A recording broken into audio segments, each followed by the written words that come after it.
Like you've gone from a model that was originally focused on putting boots on the ground to find investment and acquisition opportunities to one where you're seemingly more content to have sellers or the representatives call you or drop by the office, basically more of a pull model than a push model. There's nothing wrong with this, but I just wonder if the opportunity cost that comes with this type of model is that Berkshire misses out on a lot of overseas business where owners are unaware of your willingness to step up and buy them outright and allow them to run their companies under the Berkshire umbrella, and missing stocks investment opportunities because Berkshire is not necessarily familiar enough with the local market.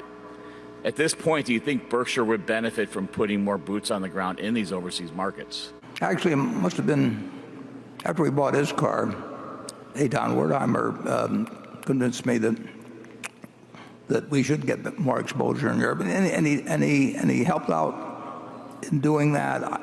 I went over, he arranged various meetings. We've had a lot of contact. It isn't that they're not aware, and we do hear about some, but we do have the problem, they got to be sizable. I mean, if we do a $1 billion acquisition and it makes $100 million or thereabouts pre-tax, $80 million after tax, if we really know the business and we're sure we're not going to have a problem with the people running it being motivated in the future and doing a similar job as to when they had their own money and everything, it's nice to add 80 million to 25 billion, but you can't afford to spend lots of time doing that. And we've gained something by having Todd and Ted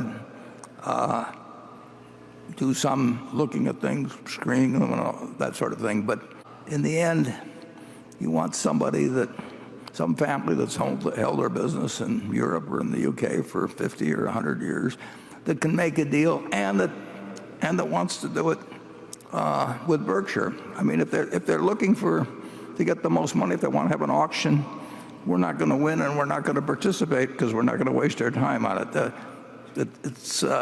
If we form a acquisition crew, they'll acquire something. I mean, I've watched so many institutions in operation that if your job every day is to go to work and screen a bunch of things with the idea that you're the strategic department or acquisition department, you're going to want to do something. I want to do something, but I don't want to do something unless Berkshire benefits by it and clearly benefits by it, and it's generally it's of a size. Warren, our problem is not a lack of boots on the ground.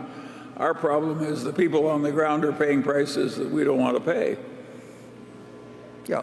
That's our problem. And that problem is not going to be cured by boots. We can spend $100 billion in the next year. That is not a problem. No.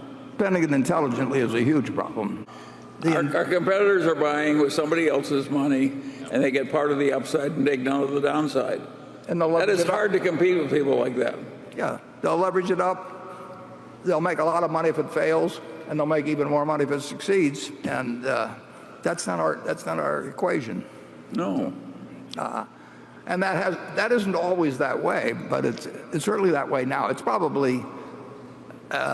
It's not in the shareholders' interest that we get to be like everybody else.